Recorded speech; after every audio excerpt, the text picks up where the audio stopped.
आज म यो हाइकिङमा जाँदाखेरि ट्रेकिङमा जाँदाखेरि बाहिर आउटडोर युजको लागि बेस्ट ट्राभल किट के हुन्छ कफी बनाउनको लागि भन्ने बारेमा देखाउँदैछु तपाईँहरूलाई। जस्तो हामीसँग यो एरोप्रेस हुन तपाईँले देखिराख्नु छ, यो बजारमा किन्दा पाउँछ। 2-3 किसिमको हुन्छ एरोप्रेस भन्ने, यो एउटा। अनि मेरो फेभरेट र यो अहिले कम्पेरिटिभली अलिकति लेटेस्ट हो, यो त्यो चाहिँ एरोप्रेस गो भन्छ यसलाई। यसो एरोप्रेस गो भनेर भन्छ। यो एरोप्रेस गो चाहिँ मेरो फेभरेट किन हो भनेर भनेको भने यसमा यो चाहिँ क्लाउड फ्रेन्डली भएको हुनाले, जस्तो यो कप खाने भाँडा पनि यसमै छ, चम्चा पनि यसमै छ। यो चम्चा हो, स्पुन भयो, त्यसपछि आएर यो चलाउने भयो। यसलाई चाहिँ हामी यसरी चलाउन सक्छौँ, यो खुल्छ यसरी। यसरी चलाउनको लागि यो एउटा भाँडो भयो। अनि अर्को चाहिँ त्यसपछि प्लङ्जर भयो, यो यस्तो भयो, यो छ रेडी छ। अनि त्यसपछि आएर अर्को यो लिड भयो। र सबैभन्दा मजाको पार्ट भनेको यसमा चाहिँ तलपट्टि यो फिल्टर पेपर राख्ने ठाउँ छ। यहाँ फिल्टर पेपर छ, यसलाई हामी अहिले प्रयोग गर्दाखेरि देखिन्छ यो फिल्टर पेपर राख्ने ठाउँ छ। र हिँड्दाखेरि चाहिँ हामी पक्का एक्स्ट्रा बोकेर हिँड्न सकिन्छ। अब यो बजारमा नेपाली बजारमा पाइन्छ, यसको 4-5 हजार रुपियाँ पर्छ। ओरिजिनल अनि चाइना प्याटेन्ट भनेर भन्छ। चाइना प्याटेन्ट अलिकति सस्तो छ तर काम गर्छ। यो मैले प्रयोग गरेको कम्तीमा पनि 10 वर्षभन्दा बढी भइसक्यो। त्यस कारणले गर्दाखेरि हामीले यो युज गरेको पनि हुन्छ। यो किन्दाखेरि सँगसँगै यो आउँछ, के भन्छ, एउटा स्पुन आउँछ, यो चम्चा एउटा आउँछ, त्यसपछि यो भाँडो आउँछ। यो चलाउनको लागि एकदमै सजिलो छ। म तपाईँलाई आज देखाउँछु। अब जुन छ तपाईँले नेपाली बजारमा पाउने यो लिएर हिँड्नु भए पनि हुन्छ, अथवा यो होइन कोही साथीभाइहरू अहिले त हाम्रो परिवारको धेरै मान्छेहरू बाहिर छन्, त्यस्तो भयो भने यसलाई चाहिँ एरोप्रेस गो भन्छ अथवा गो प्लस भनेर भन्छ। विभिन्न कलरमा पनि पाउँछ। यो एकदम सजिलो छ। खानको लागि चाहिँ यहाँ यस्तो खोलिदियो, यो खोलेर यसरी सिप गरेर खान पाइयो, बोकेर हिँड्नलाई पनि सकियो। ओके, अब म तपाईँहरूलाई यसमा कफी बनाएर देखाउँछु। आज म यो सेतो भाँडामा यसमै बनाएर देखाउँछु। एउटै हो, एक्ज्याक्टली फङ्सन एउटै हो। यसमा बनाउन अलिकति सजिलो भएको हुनाले मैले तपाईँलाई यो भाँडा देखाउँछु है त। अब यसको लागि पहिला हामीले यो बिर्को खोल्ने भयो। त्यसपछि यहाँ फिल्टर पेपर यहाँ राखेको छ तल, फिल्टर बोकेर हिँड्नको लागि सजिलो भनेर। सरी, यो फिल्टर पेपर यहाँ छ। यो फिल्टर पेपर भयो, मैले एउटा यहाँ निकालेर राखेँ। त्यतिखेर मैले यसलाई बन्दै गरेर राखिदिएँ अहिले। अब यो फिल्टर पेपर झिकिसके पछाडि यसमा यो फिल्टर पेपर, यो खाली भाँडो छ, यसमा फिल्टर पेपर सक्लक्क यसरी हालिदिने। यो हालिसके पछाडि मैले यसलाई यहाँबाट पक्का यसरी यहाँ लक गर्ने ठाउँ छ।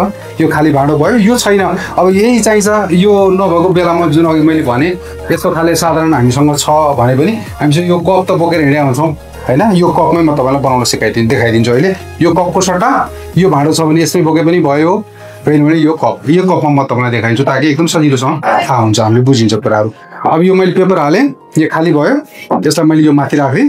अब त्यसपछि कफी कति राखेँ भने एकदम सजिलो। जसमा आज रेसियोको कुरा हामी कुनै कम्पिटिसनमा जाँदै छैनौँ, कुनै वरिष्ठ च्याम्पियनसिपमा जाँदै छैनौँ, त्यसले गर्दाखेरि मिठो कफी यहाँ बनाउन सकिन्छ यसबाट। यो एरोप्रेसको अर्को अहिले मैले बिचमा भने यसको विशेषता के हो भने यो एरोप्रेस एउटा भए पनि तपाईँले यसमा विभिन्न किसिमको कफी बनाउन सक्नुहुन्छ। मूल रूपमा 3टा कफी बनाउन सकिन्छ। त्यो 3टा कफी भनेको एउटा चाहिँ जस्तो हामीले पहिला मेरै भिडियोमा पनि मैले बनाएको छु V60 कफी, पोर ओभर कफी भन्छौँ हामी, फिल्टर कफी भन्छौँ। त्यो फिल्टर कफी बनाउने हो भने यसमा कफी हाल्ने। खालि फिल्टर कफी बनाउने भने अलिकति ग्राइन्ड साइज चाहिँ अलिकति खस्रो भयो भने सजिलो हुन्छ। त्यो फिल्टर कफी बनाउनको लागि पनि यसमा हाल्नुहोस्, एकछिन छोडिदिनुहोस्, अनि त्यसपछि चलाउनुहोस्। फिल्टर कफी पनि बन्यो। अब यसकै ओरिजिनल प्रेस गरेर बन्ने प्रेस पनि बन्यो र फ्रेन्च प्रेस कफी जस्तो पनि बन्यो। त्यसो भएको हुनाले यसमा हामीले विभिन्न किसिमको चाहिँ कफी बनाउन सकिन्छ। यही नै तपाईँसँग ट्राभलमा हिँड्दाखेरि कुनै मसिनो पनि हुनसक्छ, खस्रो पनि हुनसक्छ। कस्तो किसिमको धुलो बनाएर लिएर जानु भएको छ, यो प्याकेटमै धुलो बनाएर लिएर जाने हो होइन। त्यसो हुँदाखेरि सजिलो हुन्छ, एक प्याकेट लग्यो भने पुगिहाल्छ। अनि त्यो जस्तो खाले धुलो छ त्यही अनुसार तपाईँले कफी बनाउन सक्नुहुन्छ। बस यसको लागि तातो पानी मात्रै चाहियो, अरू केही चाहिएन। मैले यहाँ कफी हालेँ। यो कफी अहिले एकचोटि हाल्दाखेरि करिब हामीले 1 चम्चा पुरा हाल्ने, पुरा भरेको 1 चम्चा पुरा हाल्ने। अलिकति मैले बनाउँदाखेरि चाहिँ म अलिकति यसमा थप्छु, 1 चम्चा भन्दा अर्को 1.5 चम्चा जस्तो यसमा कफी अलिकति हाल्छु ताकि मलाई अलिकति बोल्ड कफी मनपर्छ। त्यस कारणले गर्दाखेरि मैले अलिकति बढी हालेँ। यो हालिसके पछाडि यसमा अलिकति बराबर गरेर यसो हल्लाइदिएँ। अब तातो पानी, अब हामी टाउको जाँदाखेरि तातो पानी होटलमा पाइन्छ अथवा हामीसँग तातो पानीको भाँडा पनि भइहाल्छ। तातो पानी यसमा हालिदिने, केही गर्नु पर्दैन, सबै 2 मिनटमा कफी तयार हुन्छ यो। अब मैले यसो सरेर अनि यहाँ जतिसम्म हाल्यो भने यहाँ नम्बर छ, जतिसम्म हाल्यो पनि हुन्छ। अब यो 4 नम्बरसम्म हाल्ने अहिले 2 चम्चाको लागि जुन त्यसमा अघि हामीले 18 ग्राम जति कफी परेको छ, त्यो 18 ग्राम कफीको लागि मैले यति जति राखेँ। यो राखेर यो सँगै आउँछ, यो किन्न आउँछ। यो मैले सर्व यसमै चलाइदिएँ। एकचोटि चलाइदिएँ। यो चलाएर मैले छोडिदिन्छु यता। यो चलाएर छोड्ने बित्तिकै अब यो एउटा यो प्लन्जर हेर्नुहोस् है, यो प्लन्जरको काम केही होइन। यसलाई अलिकति प्लन्जरलाई खेलाउने बेलामा चाहिँ यसरी छोपेर राखिदिनुहोस्। यतिकै छोडिदियो भने यो फिल्टर कफी बन्यो। अघि मैले जुन फिल्टर कफी पोर ओभर कफी भने त्यो बन्यो। यहाँबाट तलबाट यसरी कफी चुहिराखेको छ। तर अब मैले यसलाई यो बन्द गरिदिएँ। यो अलिकति छिराएर यसलाई सोझो बनाएर 2 इन्च 1 इन्च 2 इन्च तल छिराइदिएँ। छोडिदिएँ। यसलाई राम्रोसँग यसरी छोडिदिएँ भने अब यो कफी तल झर्दैन। अब यतिकै एकछिन मैले राखिदिन्छु। 1 मिनट जति राखिदिने। हेर्नुहोस् ट्राभलमा जाँदाखेरि 2 मिनटमा कफी तयार भइसक्छ। त्यो पनि यो म पर्सनल्ली अनेस्टली तपाईँलाई भन्नुपर्दाखेरि यो जुन हाम्रो एस्प्रेसो मेसिन छ त्यो मेसिनबाट बनायो भन्दा पनि यो कफी मिठो हुन्छ। अब त्यस पछाडि 1 मिनट भयो। 1 मिनट भए पछाडि हामीले यसलाई बिस्तार पुस गरिदिउँ। हल्कासँग पुस गर्ने। एकदम जोड लाउनु पर्दैन, बेसकन गर्नु पर्दैन। यदि बेसकन थिच्नु पर्ने अवस्था आयो भने तपाईँले के बुझ्नुहोस् भने तपाईँले बनाएको धुलो कफी चाहिँ एकदमै मसिनो रहेछ, मैदा जस्तो भएको रहेछ भन्ने र यसको लागि ठिक भएन, अलिकति खस्रो बनाउनु पर्छ भन्ने बुझ्नु पर्यो। हो गरेर त्यो हिसिङ साउन्ड भन्छ नि यिनीहरूले, त्यो हिसिङ साउन्ड जस्तो अलिकति आएपछि छोडिदिने। यो तलसम्म बेसकन थिच्नु पर्दैन, यति थिच्दिने बस। अब त्यो साउन्ड आएर अलिकति तल गएपछि भयो।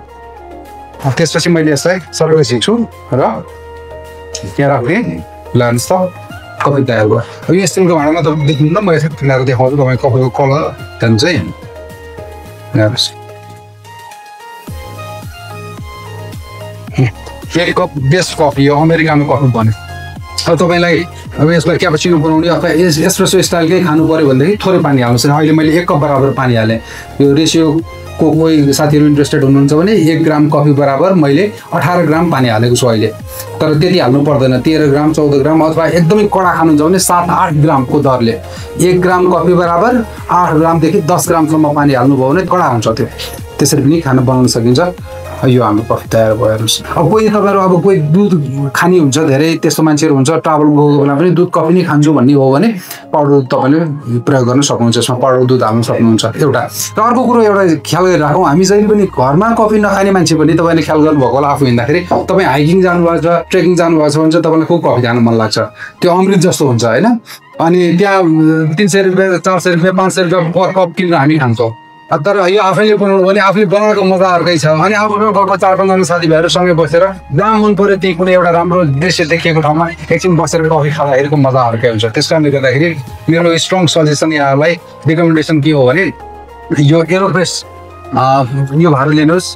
ट्राभलमा जाँदाखेरि यो 2-3 वटा अघि मैले भने यो फुट्दैन, असाध्यै हल्का छ।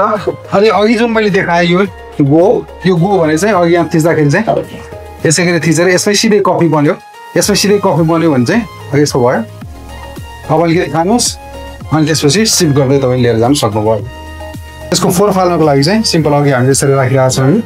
यसमा यो फोर फाल्ने हामी पेपर बोकेर हिँडिरहेको हुन्छौँ। यो यसरी घुमाउने अलिकति यसरी घुमाएँ, यो घुमाएँ, यसको भाँडो भयो, यसलाई सफा गरेर राख्नु भयो। अनि त्यसपछि यसलाई अलिकति पुस गरिदिनु, केही गर्नु पर्दैन, यसलाई सट्टा पुस गरिदिनु।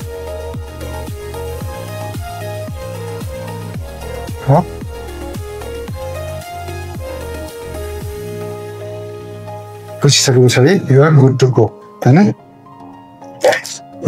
यो भयो। अब राख्नको लागि फेरि यसलाई यसै गरी हामी राखिदिउँ। अनि यसलाई मैले फेरि यहाँ यसरी सिराएर राखिदिएँ, यसरी लक गरेर।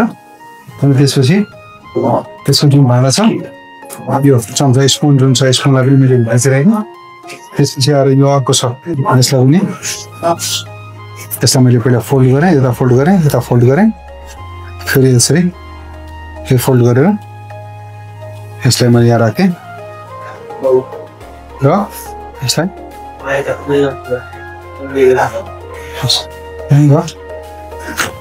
त्यसपछि साइडमा बोकेर हामी हिँड्न सक्यौँ। त्यसले गर्दा this is beautiful kit for travel and trekking. Thank you.